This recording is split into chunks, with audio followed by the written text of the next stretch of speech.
اقتدار، طاقت اور دولت ملنے پر لوگ بدلتے نہیں بلکہ بے نقاب ہوتے ہیں۔ اپنے دوست کو اتنے ہی راز بتاؤ کہ کل کو اگر وہ تم سے دشمنی پر آمادہ ہو تو تمہیں کوئی نقصان نہ پہنچا سکے۔ اگر کسی بیٹی یا بہن کو تمہاری وجہ سے راستہ بدلنا پڑے تو گلی کے کتے اور تم میں کوئی فرق نہیں۔ حق بات کی پہلی نشانی ہے کہ اس کی ہمیشہ مخالفت ہوتی ہے۔ جس کی کوئی مخالفت نہیں وہ قطع حق نہیں۔ جس شخص کے دشمن نہ ہوں اور سب دوست ہوں اس جیسا منافق کوئی نہیں، کیونکہ دشمن اس کے ہوتے ہیں جو حق کی بات کہتا ہے۔ جو ذرا سی بات پر دوست نہ رہے سمجھ لینا وہ کبھی دوست تھا ہی نہیں۔ اگر تم اپنے تکبر کو توڑنا چاہتے ہو تو کسی غریب کو اور مفلس کو سلام کیا کرو۔ اپنے دوست کے دشمن سے دوستی مت کرو، ایسا کرنے سے تم اپنے دوست کے بھی دشمن بن جاؤ گے۔ زندگی میں قسم، قدم اور قلم بہت سوچ سمجھ کر اٹھانا چاہیے۔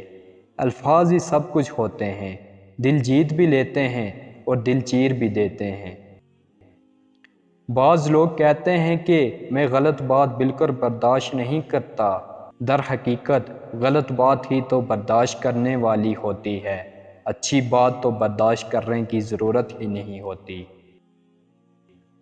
ہر چیز کا ایک بیج ہوتا ہے اور دشمنی کا بیج مذاق کرنا ہے۔ زبان سے نکلے ہوئے الفاظ جسم کو نہیں بلکہ روح کو زخمی کرتے ہیں۔ کوئی کمزور شخص تمہاری بے عزتی کرے تو اسے بخش دو، بہادروں کا کام معاف کر دینا ہے۔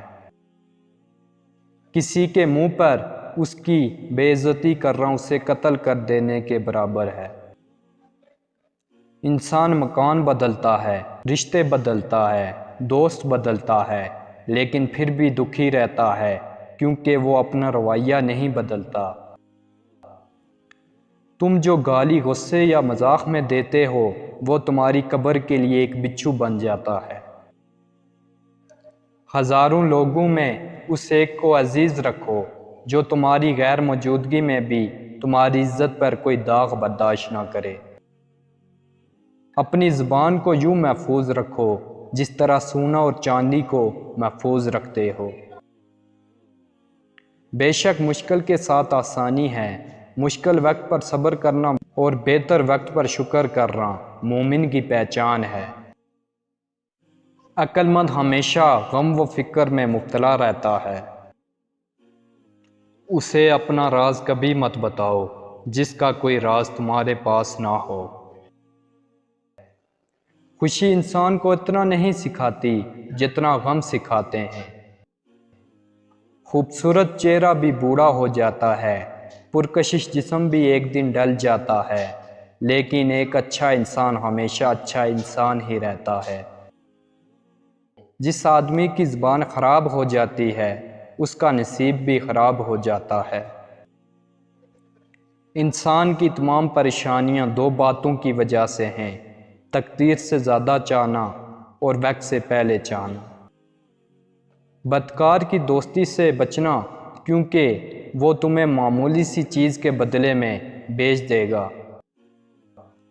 غیبت کرنا کمزور آدمی کی آخری کوشش ہوتی ہے۔ جب تمہاری مشکلات حد سے بڑھنے لگیں تو سمجھ لو کہ اللہ تمہیں کوئی بلند مقام دینے والا ہے۔ ایسا بہت کم ہوتا ہے کہ جلد بازی کرنے والا انسان نقصان نہ اٹھائے، اور ایسا ہو ہی نہیں سکتا کہ صبر کرنے والا ناکام ہو جائے۔ لوگوں کے اخلاق کے مطابق ان سے میل جول رکھو اور اعمال میں ان سے علیحدہ رہو۔ دنیا تمہیں اس وقت تک نہیں ہرا سکتی جب تک تم خود سے نہ ہار جاؤ۔ گھر میں غصہ ہونا گویا اسے ویران کرنا ہے۔ کسی کے ایمان کا اندازہ اس کے وعدوں سے لگاؤ۔ جو دل دوسروں کی تکلیف دے کر بے چین ہو جائے تو جان لو اس دل میں اللہ رہتا ہے۔ شک کو اپنے اوپر غالب مت آنے دو، ورنہ تمہیں دنیا میں کوئی ہمدرد نہیں مل سکے گا۔